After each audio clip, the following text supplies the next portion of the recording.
Today, I'm gonna do the most difficult Hitman challenge I have ever done. I'm going to beat Hitman Freelancer without being seen for a single frame. How is something like this even possible? Join me to find out. Here are the rules. Hitman Freelancer is a roguelike mode where you have to take down 4 randomly generated syndicates that get harder as they go, and at the end of each syndicate there's a special boss mission. Ooh, fancy. There are a total of 18 missions, and I have to complete every single one without even one character on any map seeing me for one frame. I know someone sees me if this yellow arrow appears at all, and I will always be doing something illegal like trespassing or holding out a gun to ensure every possible character on the map triggers this yellow arrow. Also, I could totally cheese this by just killing everyone without them seeing me, so as another rule, I can only mess with non-targets using consumable items. So tranq darts, explosives, or coins are allowed, but just strangling people or knocking them out with a crowbar is not. Got it? Good, cool, let's begin. Freelancer starts by choosing which syndicate to take down. You get to choose from 8 different crime organizations, each of which have different objectives, which I don't care about, and different maps, which I extremely care about. The reason this challenge is so difficult is because Freelancer spawns are entirely random, and most maps have at least some spawns that just put you in front of like a crowd of people, so I would just instantly get spotted. There are a few ways to counter this, but I started by memorizing the spawn locations of every single map and strategically choosing which map pool to pick from based on that info. I was so sweaty that I made a tier list for me to reference as I was playing to make it easier. For the first syndicate, I chose Isle of Scale, Colorado, and Whittleton, which are a fantastic map pool for reasons I'll get into soon. My first mission was on the Isle of Scale, and things were off to a great start. I got the best spawn, a sniper's nest overlooking a huge portion of the map, and even better, my target was close to a window I could shoot through. Unfortunately, he would actually never move to a position I could snipe him from on his own. However, by just shooting a couple random bullets into the building, it caused everyone to panic, including my target. After he calmed down, he walked back to his usual spot, right past the window, landing me an easy kill. However,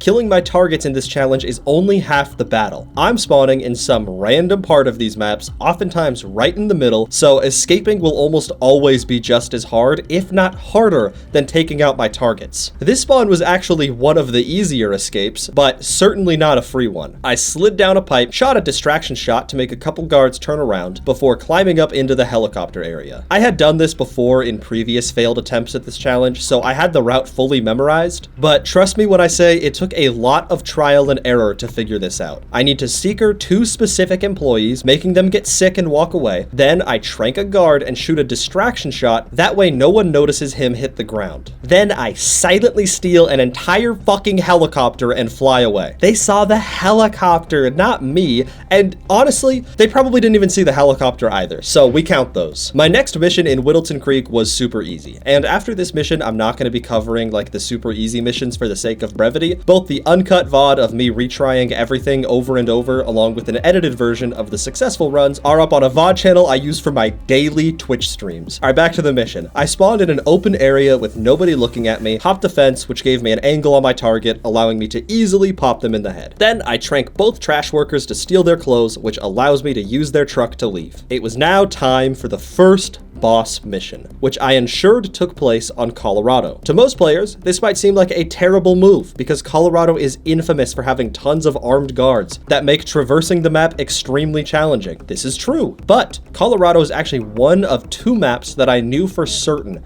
would never spawn me in a crowd of people. And while there are ways to manipulate this RNG that I used later in the run, I couldn't use those strategies for the boss mission. But during this syndicate, my luck has been super good, so I didn't end up needing to use them until later in the run. Anyways, I spent quite a while trying and failing to traverse the map without getting spotted, and after a lot of fails, I knew who my target was, and towing around all the different patrols was the main problem. The guards on this map are just barely spread thin enough to tiptoe through their blind spots, but the timings are really tight. And this is the final version of the mission I came up with. I start the level by shooting a precise distraction shot that causes both guards next to me to turn away, allowing me to dash to the right without getting spotted. Then, once the nearby patrol moves on, I can pick the lock, allowing me to safely pass the shopkeep. I don't count him as seeing me since he's on my team and obviously he knows I'm here. There's no way for him to trigger the yellow arrow, so I figured it's easier to just ignore him. Even if I did care about him, I could have just tranq darted him and nothing would have changed. Anyways, I did tranq dart a guy at a car to get past, and nobody finds him until I'm long gone. I wait in this very precise spot for some guards to move before making the 2 guards behind me sick. Then, once I'm nestled into the grass, I pull out my sniper and catch my target in the back of the head before exiting through the main gate that's now completely devoid of guards thanks to those darts. Now you have a pretty basic understanding of the strategies I'll be using in the run, so from here on out, I'm only going to mention the more interesting levels or the more advanced strategies I had to use to complete this. For my second syndicate, I chose the maps Mendoza, Dartmoor, Mumbai, and New York, which were a much worse map pool. On top of the poor pool, I got terrible luck. New York, the most challenging of the 4 maps, was an alerted territory with 3 targets. That means more guards and more cameras. And after checking spawn, it was impossible to complete. There's no way to get out of this doorway without being spotted, and I don't have line of sight on any of my targets. It might be technically possible if I got perfect luck and used every consumable I had, but then after that, I probably wouldn't be able to escape anyways. So it was time to start doing some RNG manipulation. Every time you complete or fail a mission in Freelancer, your spawn and targets on every other mission get shuffled to be completely new. So, since New York is impossible in its current state, by completing a different mission and coming back, it could be possible next time. The mission I chose to complete was Mumbai, since it was the next worst map on my list, and the spawn wasn't ideal, but it was passable, so I played it out. It was a pretty standard mission. The only notable thing I discovered was that this guy in a chair is immune to tranq darts. I don't know why. Anyways, I completed the level, I checked New York, and sure enough, it's impossible again. That was worrying, but I moved on to Mendoza. Mendoza was pretty interesting because I actually only needed to use 1 tranq dart for this level. The rest was just tight guard timings. I spawned into the map in the shrine, which is easily the best possible option. Then I scaled the cliff slowly as the guards shuffled around, ensuring I was never spotted. Right as a patrol turns away, I jump into the grass outside the villa and climb onto the roof, giving me an angle on 2 of my targets. Once they're dead, I catch a very tight timing with every guard looking away, and hop down the way I came. As a quick side note, these levels might look easy, but almost every single one took a minimum of 5 or 6 attempts, and the number was only so low because I had 2 runs that I got totally locked out of as a result of bad luck, and definitely not because I ran into a bomb, so I had plenty of practice. With my targets handled, escaping on Mendoza is quite easy. By making my way through the vineyard, I just need to tranq dart 1 guard by the exit, and the level is done. Unfortunately, the second syndicate was a worst case scenario. Red alert, ring the alarm. Once again, my spawn on New York was impossible, meaning I would have no choice but to save it for the final syndicate and just pray that I got a playable spawn. The mission I completed instead was on Dartmoor, and this is easily the best map in the whole game for this challenge. Every spawn is completely isolated, with very long sightlines that make sniping free. On top of this, there's not very many guards on the outside of the map, so it's easy to navigate, making just about any target a cakewalk. I just walked right up to my target, popped them, and walked right out. And then it was on to the true challenge, the boss mission in New York. For those who don't know, boss missions in Freelancer have a few potential targets whom the player must figure out which one meets the right description, and that's the person you're actually supposed to kill. I probably should have said this in the first part of the video, but here we are. Luckily, I got an okay spawn in the very basement of the bank. It's not good, but at least I can leave. After lots of recon, I figured out that I also got the worst possible target. Cool! It was the only one I couldn't reach. A woman who wanders around the upper level of the bank on the total opposite side of the map. Getting to her was outright impossible. No matter what I did, I'd either get spotted or run out of items. So to save this run, I needed to get creative. It took a lot of trial and error, but this is the final route I came up with. After spawning, I put in a medic grenade in a suitcase. This way, I could toss it at the 2 guards preventing me from leaving and make them both sick. Now that I was free of my spawn location, I destroyed some cameras before tossing an explosive duck towards a nearby guard. Then, as he picks it up, rather than detonating it, I make him sick. Because of the fact that the other 2 guards are also sick, all of the nearby toilets are being used, meaning this guard at the very bottom of the map has to walk across the entire thing upstairs to the furthest bathroom away, which also happens to be right next to my target.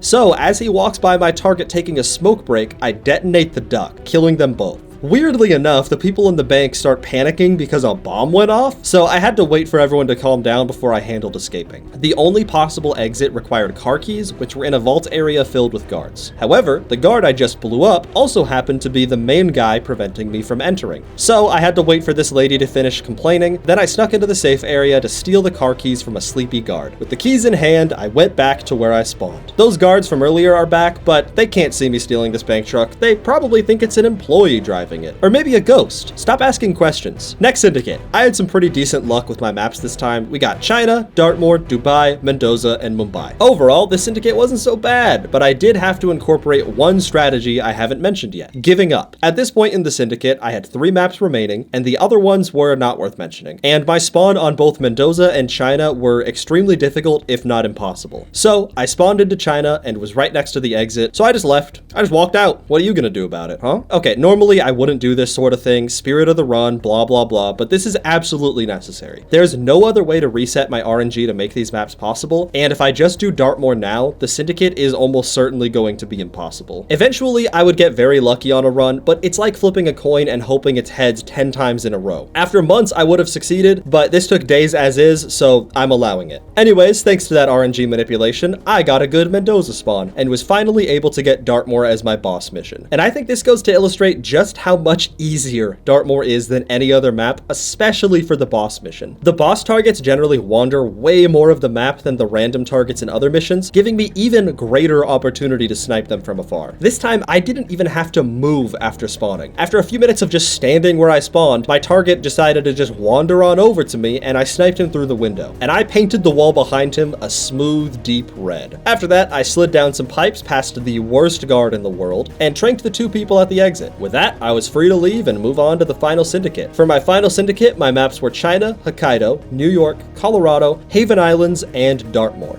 I got straight to business handling the most difficult map of them all, Hokkaido. Hokkaido is filled with terrible spawns, and even the best one is pretty difficult to escape from. The sightlines are short, the map is densely populated, there's cameras everywhere, and hardly any hiding spots. It sucks. I did get the best spawn off rip, which was good, but it actually ended up being a very puzzle-like mission. The problem arose in the fact that I could immediately snipe 2 of my targets. Kind of. One target is a guard who never moves, so he's easy, but the other is a patient who, from what I could tell, is only vulnerable to being sniped for a few seconds about a minute into the level. If I missed that chance, he'd be almost impossible to kill afterwards. But that shouldn't be a problem since I have a kill window. But the problem arises in the fact that after I kill both of these targets, guards will automatically run to my location. Normally, this is fine. I could just hide and let them calm down. But there are multiple patrolling guards in the area, and there's nowhere to hide unless I get past them. But no, stupid, it's still not that easy. If I trank them early and run past, the guards that sprint to my location will wake them up, and they'll see me while they continue their patrol, and a lot of the time they would get spotted before that by the guards below. I'm sure you're starting to see the predicament. But after about 2 hours of trial and error, I found a solution. Right as the mission starts, I shoot some cameras before tossing my briefcase into a very specific spot and trank darting the 2 guards nearest to me while dropping an icicle at exactly 23 seconds in order to kill 2 more guards below. If they aren't killed, they would have woken up the unconscious guards, and the icicle is single use, so I think it's fair game. The briefcase caused another guard below to move and spot the dead guards earlier than normal. This is to ensure he's at the correct location when I'm making my escape. Then I kill both my targets and made my way down to the now cleared mountain path. The guard who found the body is busy dragging the second one when he normally would just be getting to it, allowing me to get past the other guard with only a distraction shot. This gives me the freedom to head past a couple workers who have their back turned before climbing a pipe and entering the main building to get to my final target. He's in the sauna and I can shoot him through the door since that other glass is bulletproof for some reason, and I can use the keycard hacker I brought to get back out. Then, once the person below moves, I can hop back down the pipes and catch a ride out of the mission on a stolen snowmobile. And with that, the hardest mission I had encountered so far was complete. And then I got a mission way harder than that, so we're going back to New York. I tried a lot of times, but I kept getting forced into the same terrible spawn, and I don't know how, but I can technically get out of there without being spotted. So I decided to just play it. I had 4 targets who were all across the bank, and this level seemed hopeless. This spawn is so unbelievably bad. I mean, I just can't get out. I'm trapped at this second floor. So I was forced to resort to killing non-targets, but I did use consumables, so fair game. Right after the mission starts, I grabbed the propane flask next to my spawn and turned the 2 people having a pleasant conversation into a red paste on the wall before hiding in a bin while guards clean up their remains. I sat in the bin and contemplated my choices, which took about 2 minutes. After that, I got to killing more more random civilians by dropping chandeliers on them. Unlike when I do this in real life, there was a purpose to the killings that I'll mention in a second. Right now, I'm busy using my newly available maroon-colored real estate to cause a target to panic and kill him as he's trying to flee before going right back in my box for another 2 minutes. Once again, everyone's calmed down, I'm out of the box, throwing an explosive duck over the ledge and killing another specific civilian, plus a guard as a bonus, and dropping yet another light. I promise this is building to something. I didn't just snap yet. Once everyone has calmed down, I sniped 2 more targets who'd wandered close by, and say it with me, went back in the bin for 2 minutes. I repeated the chandelier thing a few more times, and also shot a wet floor sign in the bathroom to make a woman fall. As I continued dropping chandeliers, my final target wanders upstairs where I promptly shot her in the head. Now you might be thinking it's odd that I've killed so many people when it hasn't even helped me get to a target, but the reason was simply to leave. The only way out is through that lounge area, and I tried doing this with tranks, with sick darts, with bombs, with all of them. Nothing else except the chandelier method will consistently allow me to safely get from here